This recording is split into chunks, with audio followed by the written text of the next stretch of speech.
His sister was not to be outdone, as I told you, and so last year she decided that it was her time for surgery. What we learned from her is that we can be called the 14th family. In 2007, this paper was published, and they were writing about 13 different families, and at least one member in those families had a bicuspid aortic valve. Now remember I said there's a combination of the fish mouth and the aneurysm, and then no fish, no bicuspid valve, but still an aneurysm. Now she's a lot like her brother. She is a lot like him, and we learned more in surgery how much like him she is in some ways inside her chest, but she had complete 3 leaflets, no fusion of the leaflets at all. And that was confirmed when it was taken out of her chest. So she said to me, well, who am I? Everybody else has these bicuspids, fish mouth valves, and I didn't get one. Well, I said, you're just making us that 14th family. This is very serious because we thought all you had to do is look for the bicuspid aortic valve. If the valve looks normal, you're home free. Not true. Not true. People have died, family members. Someone else in the family had a bicuspid aortic valve, but this person didn't. Their aorta was a problem. And that's what this paper in 2007, and I believe it with all my heart because it's in my own family. My sister-in-law is a very fortunate woman to be related to her brother, because otherwise no one really would have, she was seen by other physicians when she began to be symptomatic. No one understood her.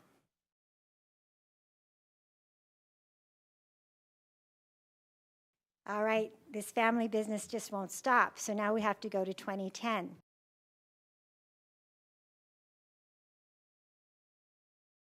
This was Bobby on Wednesday up in Montana, and I just wanted to show him off.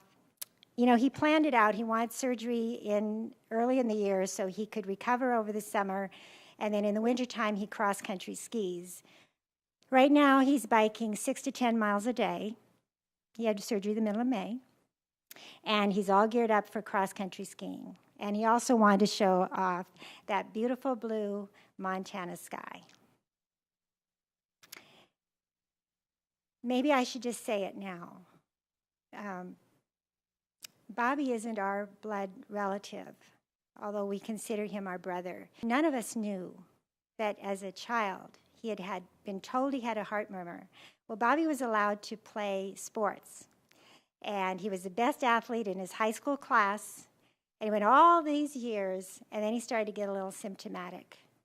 And he was seen, and he had several tests done by his local heart center.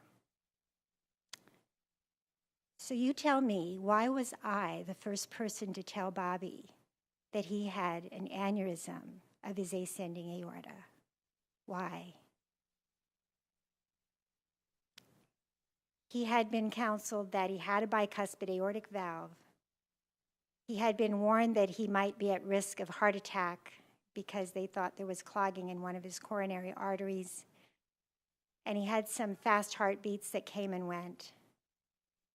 So they knew about the fish valve, and they were concerned about his coronary artery. They made him afraid because he refused to have that treated, and it made him afraid that, you know, he's going to have a heart attack and it's going to be his own fault. But nobody talked to Bobby about his aorta. When he came down here, he showed me the angiogram that was done by a local physician. And I saw the candy cane view. I can recognize a bulging aorta. And, you know, Bobby was never in the hospital since the day he was born. Somehow he found the courage to have surgery, and look at how happy he is today.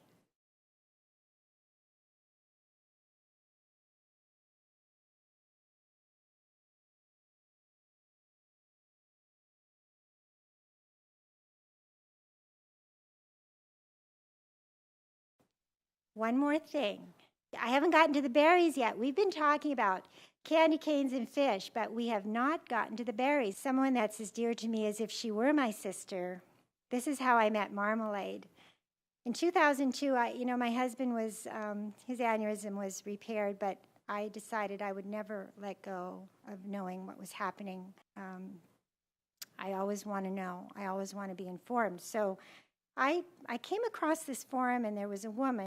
She knew she had the bicuspid valve. She knew she had some other things going on with her heart. She knew she had an ascending aortic aneurysm. She knew a lot. Marmalade was the name of Carrie Mettler's cat. And so Carrie and I have known each other since September of 2002.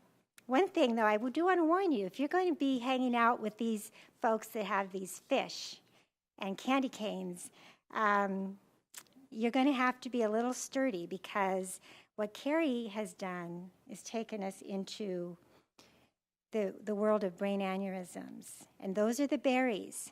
When a brain aneurysm forms, often at the where a blood vessel in the brain is branching, it's just a little round thing, like a berry. So we have the candy cane view of the aorta, we have the valve, the way it looks, and we have the berry. This isn't a very good picture, but maybe you can kind of see that little round thing down at the end of that blood vessel that was behind her left eye.